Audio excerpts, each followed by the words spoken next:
Namaskar and welcome to the Elevate Talk Show. I am your host Vidushi Srivastava, and today we are diving into one of India's most sensitive and complex social debates, the language war. This episode is purely in English so that it can reach and resonate with listeners across all parts of India, regardless of their mother tongue. It is available in Hindi also on the channel. Language in India is not just a medium of communication, it's a carrier of identity, pride, and history. With over 22 official languages recognized by the 8th schedule of the Constitution and hundreds of dialects across states, India's linguistic landscape is a vibrant but volatile field. But somewhere along this linguistic richness, a battle brews silently, a war of dominance, preservation, and resistance. Let's take a step back.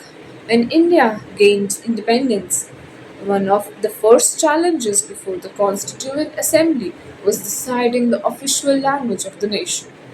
A heated debate arose: Hindi or English.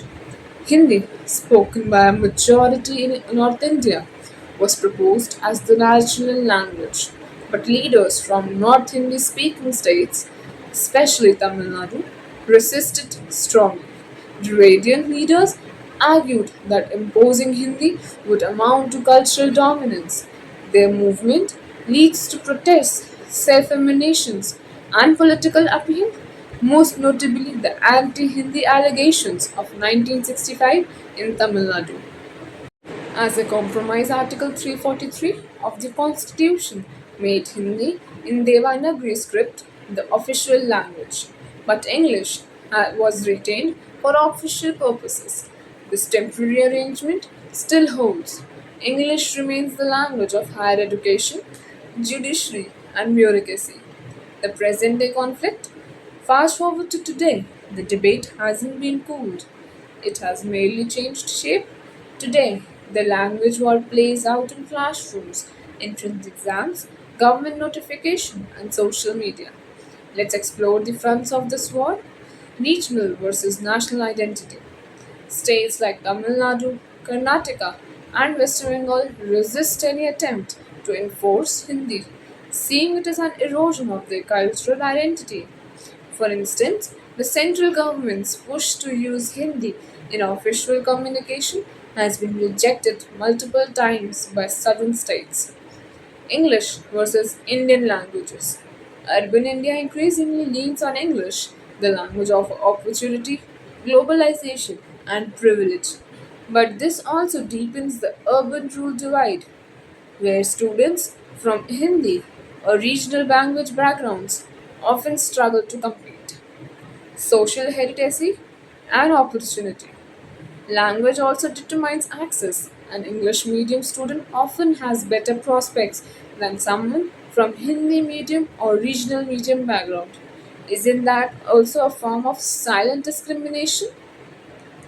Case studies in 2014, a directive to make Hindi compulsory and official government websites lead to backlash from southern states, forcing the government to retract. In 2020, Home Minister Amit Shah's remarks suggesting Hindi should replace English as the linked language sparked protests in Tamil Nadu and Karnataka. In central exams like UPSC, many aspirants feel disadvantaged when Hindi or regional language options are limited or inferior in quality compared to English. Now let's bring in the National Education Policy 2020, which attempts to resolve some of these issues with a nonchalant approach. Three language formula: NEP promotes the teaching of three languages, two of which must be native to India. The idea is not to enforce Hindi but to ensure linguistic plurality. Importantly, states have the freedom to choose languages based on their own needs. Mother tongue as medium of instruction. NEP recommends teaching in the mother tongue or regional language up to grade 5 and preferably till grade 8. This move aims to enhance learning outcomes and preserve linguistic heritage, but critics ask, Will this policy limit students' access to higher education, which is still dominated by English? Promotion of classical and regional languages. NEP also talks about setting up institutions for the promotion of Sanskrit, Tamil, Telugu, Kannada, Malayalam, Pali, Persian, and Prakrit, among others. This is a positive step towards cultural preservation. Language wars are often not about language at all, they are about power, identity, and inclusion. If India has to rise together, we need to balance regional pride with national cohesion. Imposing any language like Hindi, English, or otherwise will not breed resistance.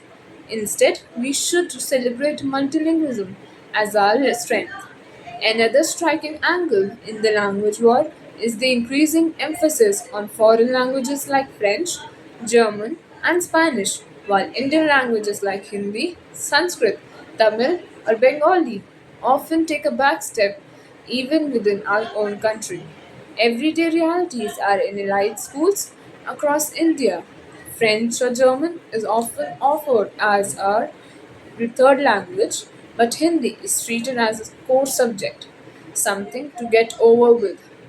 Even in Hindi speaking states like Delhi and Uttar Pradesh, students are choosing French over Hindi just for scoring advantages or social appeal. In many international schools in urban India, Hindi is not even offered beyond the basic level. Sanskrit, the root of many Indian languages, is rarely taught unless compulsory. In metropolitan cities, parents proudly say, "My child speaks English and French," but hesitate to say, "My child speaks Hindi fluently." There's a silent inferiority complex that associates Indian language with backwardness and foreign languages with intelligence or class. Corporate hiring and internships are often favored English speaking candidates, but ironically, in Europe, candidates are proudly multilingual, speaking their native language along with English. Why can't we treat Hindi or Tamil or Marathi with same pride? Global tech giants like Google and Microsoft are now investing in AI tools for Hindi and other Indian languages, recognizing the vast market. Yet, within India, we often fail to appreciate or develop these languages in educational and technological domains. The is we are a nation where French is taught with enthusiasm, but Hindi is treated like a burden. We host international conferences with German speaking delegates while hesitating to promote our own regional poets and authors in Hindi or other Indian languages. This is not just a cultural irony, it's a collective identity crisis.